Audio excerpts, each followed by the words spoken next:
Hello y'all, this is my presentation video for AVIA360 and our maintenance strategies for the aircraft that we've been choosing for a project. The aircraft that I chose so far is what I'm leaning towards is a PC-12, so Pilatus PC-12.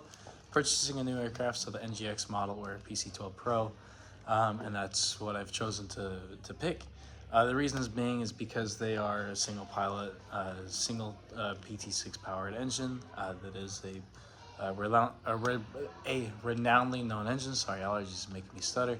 And they are commonly equipped nowadays with if they come new with new Garmin G3000.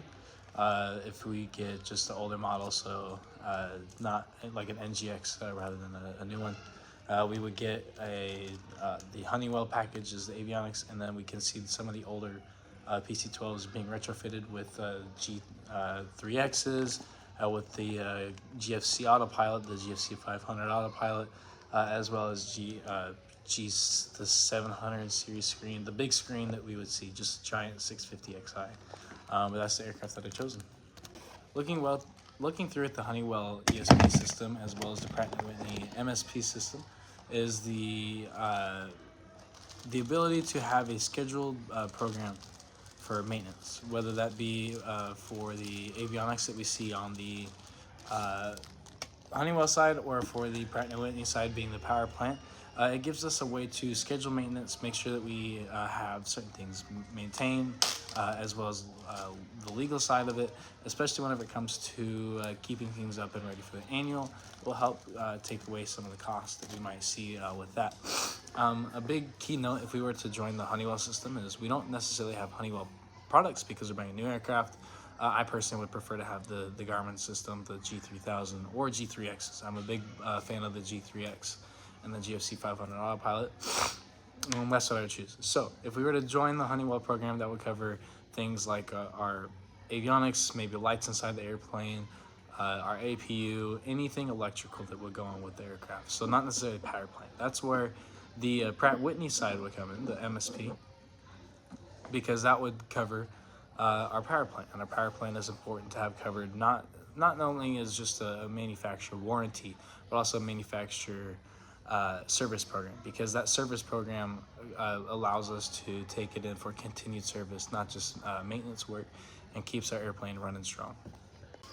JSSI, Jet Service Engine Maintenance, is a third-party company that does exactly what Pratt & Whitney and Honeywell do, only it's a third-party company. So we don't have manufacturer warranties or manufacturer servicing or the guarantee for manufactured parts or OEM parts. But it's a third-party system, so it might be a little bit cheaper, and we can continue to do the exact same services we would, just through a third-party system. If we don't have any warranties we have to worry about, where they say only the manufacturer is allowed to work on this part or the engine, whatever it might be, that would be probably more beneficial, especially if we have an older aircraft where we don't have to worry about those things, which would be great. But since we're buying a new aircraft and to preserve the value of the airplane, as far as keeping our logbooks as clean and easy as possible, I would prefer to use the Pratt & Whitney side or the Honeywell side of the service managements, because that keeps us in tune and in line with keeping a good record. On the other side of things, there's a program called CAMP, which is just camp management.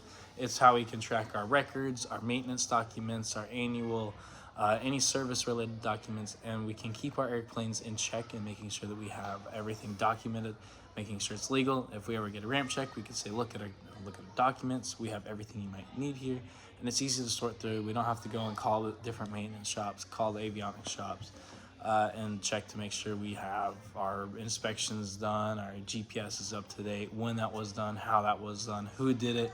Everything is in line and kept up to date through that manner. So using a system like CAMP would be very beneficial, and I would go for it. Back to the textbook side of the corporations for this project, we're going to look at how this chapter goes into maintenance and management. Since we have a corporate company that we're purchasing an aircraft for rather than just our personal self, if I were to buy an airplane, there's a lot more parties involved than just the pilot and the passenger. We have several pilots, there might be a dispatch crew, and making sure that we have engine management or ESPs or power plant service managements keeps us in check and makes sure that we keep everything up to date and keep all of our logs straight in a uniform fashion, especially when we're using the camp system, and it makes it beneficial. The last part of this presentation being the biblical integration.